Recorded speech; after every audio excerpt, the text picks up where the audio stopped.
أهلا ومرحبا بكم ببرنامج المسامح كريم. القصة اللي معنا اليوم علاقة بين زوج وزوجته، علاقة مقطوعة إلى 3 سنوات. نعرف شو الأسباب، نعرف كل التفاصيل. الزوج راجع أنه جاي على الاستوديو حتى يرجع زوجته. الزوج هو خالد عمر، بنحييه.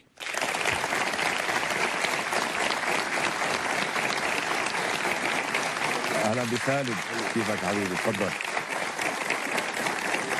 بس بدي أعرفكم على خالد. خالد من سوريا. من وين من سوريا خالد؟ أنا خالد عمر من سوريا، من دمشق. من نفس دمشق، من العاصمة. أهلا وسهلا فيك خالد. أهلا فيك. خالد له 3 سنوات منفصل عن زوجته. السبب أنه كانوا متزوجين وصار عندهم 4 أبناء، يعني ولد و3 بنات، صبي و3 بنات. الصبي شو اسمه خالد؟ اسمه حمزة. حمزة، أبو حمزة. بعد 20 سنة زواج بتكتشف مدامته أنه خالد متزوج من وحدة صديقتها، وإلهم 3 سنوات متزوجين، وكان هو مخبى الموضوع عنها. طبعا زعلت وتركت البيت، وهلأ في انفصال له 3 سنوات. 3 سنوات. 3 سنوات. بعدك متزوج الثاني؟ لا، طلقت. طلقت الثاني؟ طلقت الثاني. طلقتها. وهي صديقة زوجتك كانت؟ صديقتها المقربة. مقربة. وبالسر عن زوجتك عملتوا كل هالشيء؟ هلا كله كان بالسر. كله بالسر. كله بالسر. وكيف قدرت مرقت هالقصة؟ مش عبقري أنت. ممكن هو الحظ. حظ؟ زبط معي. زبطت معك؟ حاولت لكن ما زبطت بعدين. هيدي خيانة مزدوجة، خيانة منك أنت لزوجتك، وخيانة من صديقتها لإلها. ومعها حق تزعل الست خديجة. أكيد. وتترك البيت وتفل هي والأولاد. أنت الأولاد عم تشوفهم؟ هلا أنا صار لي 2 ما بشوف الأولاد. ما شفت الأولاد أبدا؟ لا. وسألت عنهم كيف عايشين؟ كنت خابرهم، حاكيهم. بس عم تهتم فيهم؟ هلا يعني انا بعيد عنهم. بتعرف عائله واسره، والست لوحدها عم تعطيهم فلوس؟ طبعا بعطيهم، تبعت له. ايه، بس هي ما كانت تكلمني، يعني انا ما بتكلمك. بحكي معها. بحكي مع الاولاد بس. بتحكي مع الاولاد؟ بحكي مع الاولاد، بطمن عليهم. شوف شو امورهم. لان نعم. قديش عمره حمزه؟ حمزه عمره 10 سنوات. والبنات اكبر يعني؟ البنات اكبر. قديش الكبير؟ عندي 11 و15 و18. 18 الكبيرة. شو اسمها؟ اسمها رباب. والثانية اسمها ليلاس. وعندي نور الصغيرة. نور ما شاء الله عليهم. ما شاء الله. رباب شو عم تعمل؟ صارت بالجامعة؟ هلا عم تدرس ثالثة ثانوي. بكالوريا يعني. بكالوريوس. نعم. رح تدخل على الجامعة يعني؟ حتدخل على الجامعة إن شاء الله السنة بتنجح. إن شاء الله. إذا رجعنا إن شاء الله نرجع. يا أبو حمزة، أنت اليوم جاي لعند الست خديجة تتقلها لنقعد مع بعض. أكيد. طيب بهال3 سنوات بركي الست خديجة تغيرت حياتها، في عندها حدا، بركي تزوجت. أنت عندك فكرة شو صار فيها؟ هلا أنا عم بسأل على أخبارها وهي، بس أنا إجيت بدي أرجع وصلح غلطتي. نعم. أنا لأني ندمان. وزوجتك الثانية وينها؟ صديقتها؟ زوجتي الثانية طلقتها. طلقتها؟ طلقتها. ليه؟ طلقتها لأن اكتشفت إنه أنا خسرت أولادي وخسرت زوجتي اللي بحبها. وأم أولادي ما لي غنى عنه. هذا. عندك أولاد منها الثانية؟ لا، ما في أولاد. لا. إنه غير قديم وما بيديم له. شو المثل بيقول؟ غير قديمك ما بيدم لك؟ غير قديمك ما بيدم لك. صح. مش هيك؟ طبعا. يعني يا سيدي نحن وجهنا الدعوة للست خديجة، بعثت لها الدعوة أنا. خلينا نشوف إذا كان وافقت ولا لا. إن شاء الله بتأمل. بنشوف.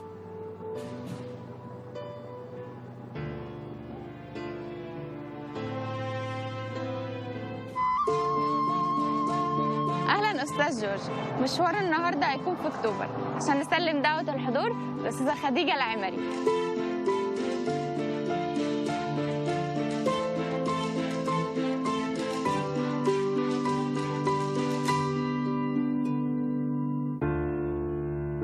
مساء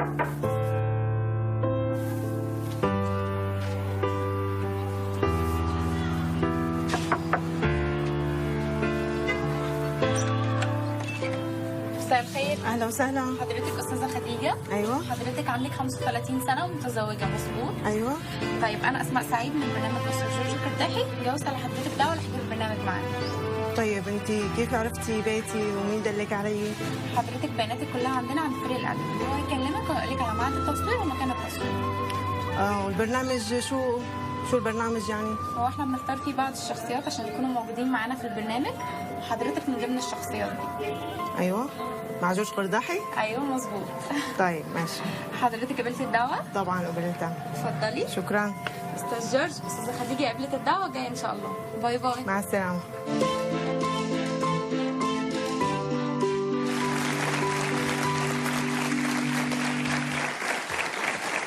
فاتني انه لكم قبل الفاصل انه السيده خديجه واولادها عايشين في مصر ب 6 اكتوبر، يعني تركوا دمشق واجوا على مصر، وكمان خالد عايش في مصر. بقى خالد اجى بعد 3 سنوات من الفراق مع زوجته، بده يحاول يرجع زوجته او يرجع هو الى المنزل الزوجي مع اولاده طبعا، لانهم عايشين مع زوجته خديجه. كان تزوج عليها، تزوج ست من اعز اصدقائها. بقى لما عرفت هي بعد 3 سنوات من زواجه، وكان متزوجها من 20 سنه إلها، لما عرفت زعلت وتركت البيت هي والاولاد، بس ما طلقوا. على كل حال خديجه صارت بالخارج، خديجه ناطرتنا. بقى بدنا نقول لهم للشباب خلي يتفضلوا مع خديجه.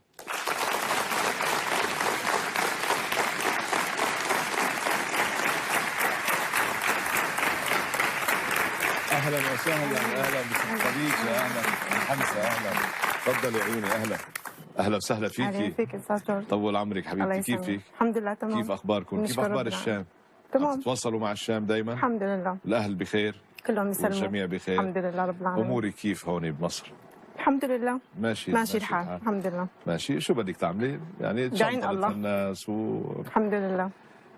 طمنيني، الاولاد مناح؟ كويسين الحمد لله رب العالمين. رباب شو عم تعمل؟ رباب تمام منيحة حلوة مثل امها؟ طبعا. الله يخلي لك اياها. الله يخليك يا رب. الله يخلي لك اياها. يمكن عم تتساءلي بينك وبين نفسك انه شو السبب دعوتك لهون، سالتيها لسعيد بريد، قالت لك انه في شخصيات بيجوا على البرنامج، بقى انت شخصيه على راسنا وعيننا. الله يخليك. واهلا وسهلا فيك. الله يخليك يا رب. بكفي ابتسامتك الحلوه. شكرا كثير لك. في شخص هو طلب مني ادعيكي. بقى اكيد يعني بتعني له شيء هذا الشخص. تحبي تعرفي مين؟ بحب اعرف مين. فكرتي يعني شاكي بحدا؟ شاكة بشخص. بركي هدية، طلعي لشوف.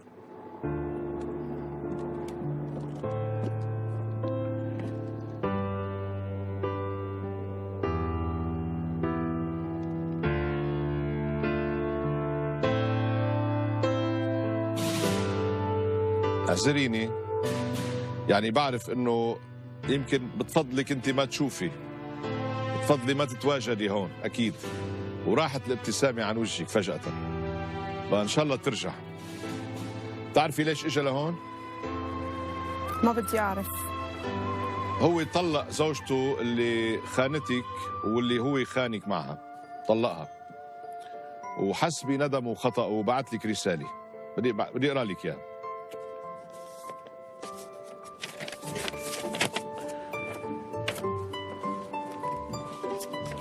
بيقول لك حبيبة عمري، بالسوري حبيبة عمري وأم أولادي خديجة، لا يوجد في حياتي أغلى من عشرتنا وبيتنا وأسرتنا، وكلها غالية لأنك جزء منها.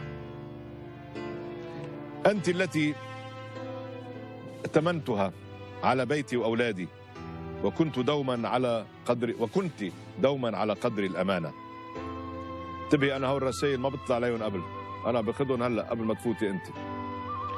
أما أنا فلم أراعي العشرة وخنتك وجرحت مشاعرك، وأعترف لك أمام الناس أن ما فعلته لم يكن له مبرر وأنك لم تستحقي مني ذلك. لا يوجد إنسان في الدنيا لا يخطئ يا خديجة، ولكن الله يفتح دوما باب التوبة، وأنا تبت وندمت على ما فعلت، وأملي أن تغفري لي. كل ما جرى كان نزوة أفقت منها وأتيت إلى هنا لأعتذر لك أمام الناس ولأشهدهم أنني نادم على خطئي في حقك وحق الأولاد، وعازم على ألا أعود إليه، وعلى أن أعوضك على كل المرارة التي شعرت بها بسببي. خديجة، بحق العشرة الطويلة ولأجل خاطر الأولاد أسألك أن تسامحيني ونعود معا، والمسامح كريم. بعد شو بدي سامحه؟ معك حق. عشو بدها تسامحك يا أبو حمزة؟ عشو بدها تسامحك؟ بدها تسامحني على صديقتها أعز وحدة لها خنتها معها، ورحت تزوجت عنها بالسر، ما عرفت إلا بعد 3 سنوات. عشو بدها تسامحك؟ بدها تسامحني وأنا غلطت وما في حدا ما بيغلط، وانتي حبيبتي وعمري واللي مانو قديم مانو جديد، وانا صار لي فتره طويله عم دور عليكي، ما خليت حاره بمصر وبالقاهره 100 مليون وانا عم دور عليكي لقيتك، ما حاطلع من هون الا ما تسامحيني، انا غلطت بحقك. ما بعرف يعني شو سهل واحد بعد ما يعمل كل شيء بيجي لعند الثاني بيقول له سامحني وانا ندمت. ربنا كريم بيسامح وبيقبل التوبة، وانت بتأمل منك. أنا بكون مكانها لست خديجة فكر نفس الشيء، إنه بعد شو 3 سنين. احكي خديجة، قولي له 3 سنين اخذت الاولاد وطلعت فيهم، انت ما بتسال عليهم، على شو بدي سامحك؟ بس عم بيحكي مع الاولاد، قال عم يسال عنهم، بيسال عليهم بس يعني هو بعيد، هو من بعيد عم يسال عليهم، بس ان الاولاد بدهم ابوهم. بس انا قدامهم. سالته السؤال، قلت له انت عم تهتم فيهم، عم تساعدهم ماديا كذا؟ بيبعث لهم هو فلوس، بس هو الاب وقت في فلوس عم بيساعد، وقت بيكون قريب غير يعني ام حمزه يعني عم بيساعد. انا اجيت كمان هي نقطه مهمه، بيساعد، لانه في مرق معنا قصص بيساعد. اباء ما بيسالوا عن اولادهم. لا هو سأل بيساعد. عليهم. بيساعد. طب انت اللي جرحك اكثر شيء انه صديقتك جرحني، انه صديقتي وتزوج عليكي بالسر وانا ما بعرفتي. انا ما بعرف. يعني لو تزوج وحده غير صديقتك معلش؟ ليش حتى يتزوج يعني؟ مشان شو؟ لا بس عم بقول يعني انه لو كانت وحده غير صديقة ممكن ممكن كنت سمحتي، ممكن. بس هيدي الصديقة اللي كانت معك بنفس البيت وقريبة كثير مني وأسراري معها وأسرارها معي، فهذا اللي زعجني أكثر. خيانة مزدوجة. كيف تحملتي هالشيء؟ صعب كان. تحملت، انهارت أعصابي ومرضت، ففكرت إنه أولادي لازمهم حدا يرعاهم، فقويت مشان أولادي. برافو عليكي، برافو عليكي يا خالد. لا خديجة، شو أنا بالحقيقة عملتك ما بتنعمل. صح، أنا ماني متفاجئ يعني بكلامك، بس أنا غلطت بس بدك تسامحيني، يعني ما في حدا ما بيغلط، كرمال أولادنا وكرمال العشرة اللي بيناتنا. أنا بدي أفترض رح تسامحك، بدي أفترض يعني هي ما بعرف، على أي أساس؟ على أساس إنه نرجع مثل ما كنا وأحسن وننسى الماضي إن شاء الله، وعوضك عن الأيام المرارة اللي شفتيها شو بقدر ساوي وشو تطلبي، ما في مشكلة. أنا ندمان، يعني ندمان كثير مشان أولادنا بعدين. ليش ما فكرت بأولادك قبل ما تتزوج؟ لا أنت شو ما حكيتي، أنت معك الحق، بس يعني لازم شو نسامح. بيقول غوار؟ يخرب بيت الحب شو بيزل، ما هيك؟ ربنا كريم. آه. نسامح وانت بدك تسامحي. سألتيه إنه بعد إيش؟ معك حق، وأنا سألته قبل إنه بعد إيش؟ إنه واحد بيعمل عملته وكذا وبيجي بعدين بيقول سامحوني. معك حق، بس من منا لا يخطئ يا أم حمزة؟ مين منا لا يخطئ؟ بس انا ما رح أنت، سامح. أخوك، أبوك، كل واحد منا يخطئ. وندمان، مرقوا 3 سنوات، إيه مرقوا، بس يعني شاعر بالندم الرجل. وبفتقدك لانه انا حكيت انا وياه، عم بيقول لي انه ما بيدم لك الا قديمك، يعني جديدك ما بيدم لك. فهيدي الست اختلف معها وطلع انه مش مثل ما كان مفكر، ولعبت له بعقله شوي، نزوي مثل ما قال لك بالكتاب، نزوي مرقت. بقى انت هل بدك ترجعي تنقذي عائلتك؟ لانه انا مثل ما بشوفه، والكاميرا بتفضح، انا بقرا بالكاميرا وكل الناس بيقروا، حتى المشاهدين بيعرفوا انه ببين الانسان اذا صادق ولا لا. انا شايفه صادق، واحد غيره ما بقول لك لا، بس يعني حالي تاني غير بس حالتك نحن فيه وحالته. وبلا عايشين. ايه معلش، بس الى متى؟ انت يمكن انت منك بحاجه له، بس بتعتقدي رباب مش بحاجه له، نور مش بحاجه له، حمزه مش بحاجه له، شو اسمها الثانيه اسم الله؟ ليلاس مش بحاجه له. اب والبنت بهالعمر هلا اكثر وحده محتاجت له رباب. هن كانوا بعدين صغار لناس. وقت تركوا. إيه بس هني هلا لما صاروا بالمراهقه هني بيحتاجوا للاب اليوم. انت مش محتاجتيه اكيد وانت يمكن طويت الصفحه، بس بالنهايه في عائله، في اسره، في ابنه حمزه 10 سنوات بده يكبر. تعتقدي ممكن يكبر هالولد من دون اب؟ اجت فرصه انه هذا الاب يندم ويرجع عن خطأه ويقول يا عمي انا اخطأت.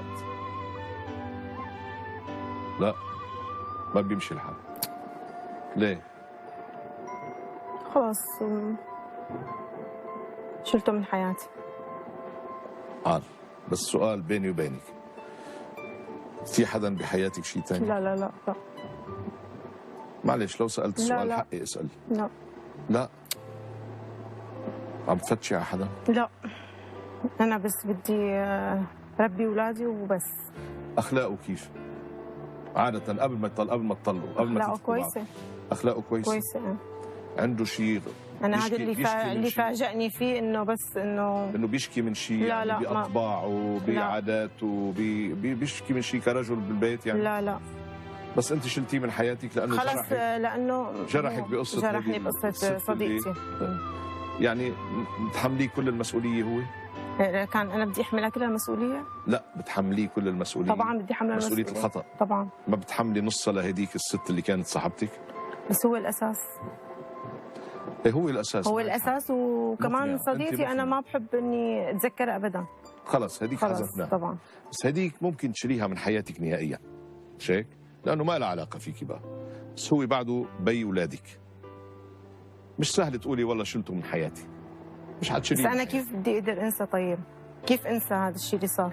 والله بتعرفي انه بدي اقول لك شغله يا ام حمزه، انه الله انعم على الانسان بنعمه النسيان. بينسى الوقت، بينسي. ويمكن انت نسيتي، يعني بهال3 سنين ختم الجرح. الجرح ختم الجرح، بده بس اسبوع. كثير قاسيت. ختم. كثير قاسيت. انا بعتقد انختم وبلسمتي جراحك، وبشوف انه مناسبه هالرجل اجا من خلال هالبرنامج بثقته فينا، حب انه نكون شهود على عودتكم لبعض. طبعا الله هو الشاهد. هذه فرصه. تفضل خالد، فيك تحكي شوي لانه ما بدي طول كثير، القصه ما بتستاهل كثير. خلصنا، الماضي مضى. في الاولاد بدنا نشوف مستقبل الاولاد، بدنا نشوف بس يكبروا شو بدنا نعمل، كيف بدنا ندير بالنا عليهم، كيف بدنا طبعاً نكون لازم. متضامنين مع بعض حتى ندير بالنا عليهم. الاب موجود الحمد لله، صحته منيحه، مش متوفي لا سمح الله، مش يتامى، بقى موجود وما في شيء. عم بتقولي اخلاقه طيبه كويسه، رجل منيح. فاذا عمل هالنزوه هيدي ومرق، خلص مرقت راحت. احكي تفضل. لا يا خديجة، يعني أنا جرحتك جرح كتير قوي بس يعني نزوة ومضت وراحت خلص وانتهت، طلعت من حياتي نهائيا.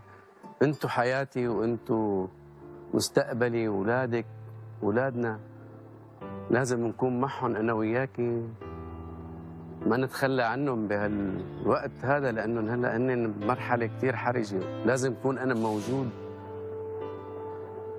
معلش أنت يعني متضايقة ومتأثرة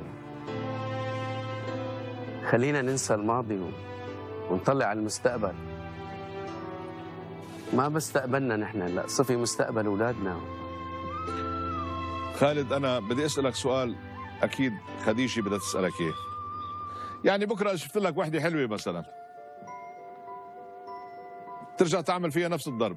لا أكيد، ما خلص، أكيد خلص. أنا يعني احلف لها، عانيت. أقسم إلا والله العظيم ما عاد فكر بهالامور ولا اشوف حدا غيرك.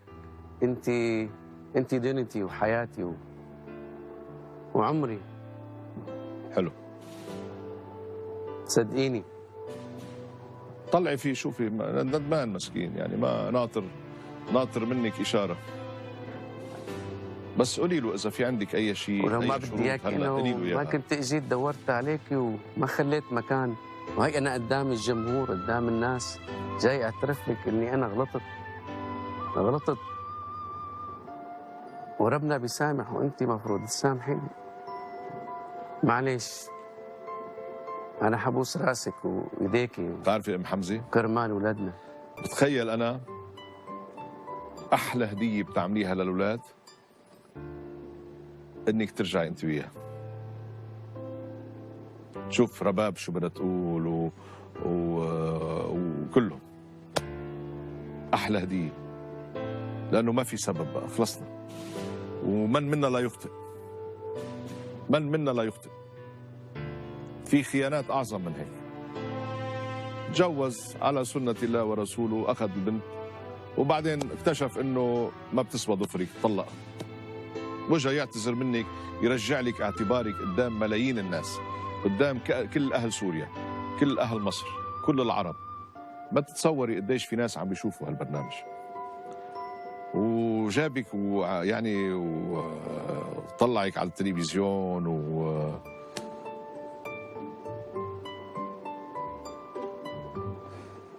والله اني قرأت بعيونك لما دخلتي طيبة قلبك وطيبتك، وعرفت هو ليش ندمان. هلا عرفت انا ليش ندمان، عرفت ليش ندمان. اللي بيكون عنده جوهرة مثلك ما لازم يفرط فيها، مش هيك؟ اكيد. عم بعبر عنك منيح انا؟ اكيد والله. شكرا لك يا استاذ، والله انت جوهر اب. معلش، وقلبك كبير، كرماني وكرمان الاولاد.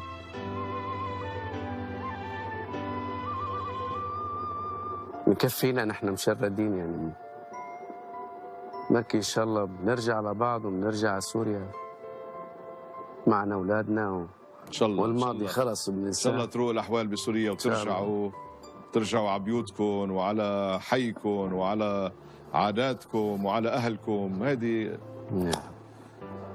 شو ان شاء الله يا رب. خلص كرمالك استاذ جورج. بدك تسامحي؟ خلص سامحتك، كرمالك بس. كرمالي وكرمال الاولاد وكرمال الله. من قلبي سامحتي. سامحته. مسامح كريم. مسامح كريم. ولك المسامح كريم.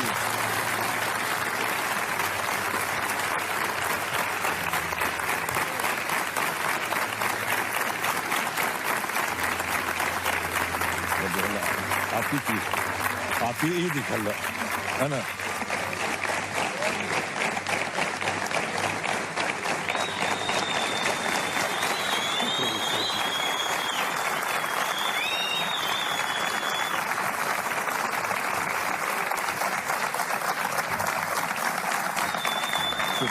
ما بتستاهل اللي عملته فيها، بس خلص خلص انت اقسمت. أحسنت. خلصنا، بدك تدير بالك عليها إن شاء الله إن شاء الله. ايه، وتدير بالك على الاولاد، وهيدي ام الاولاد. الله يخليكم لبعض. الله يخليك. خلص نرجع بنعيد صفحة جديدة وحياة جديدة. ان شاء الله. وانا هيك متخيل قديش رح يفرحوا الاولاد هلا. بس أكيد. ايه. شكرا شكرا لك. شكرا لك استاذ. شكرا حبيبي، شكرا على ثقتك والحمد لله، وشكرا لك انت شكرا لك. الله انك يخليك. انت متجاوبه وسمعتي، والله يخليك. شكرا. الله يسلمك. بالتوفيق ان شاء الله. يلا حطوا ايديكم في بعض.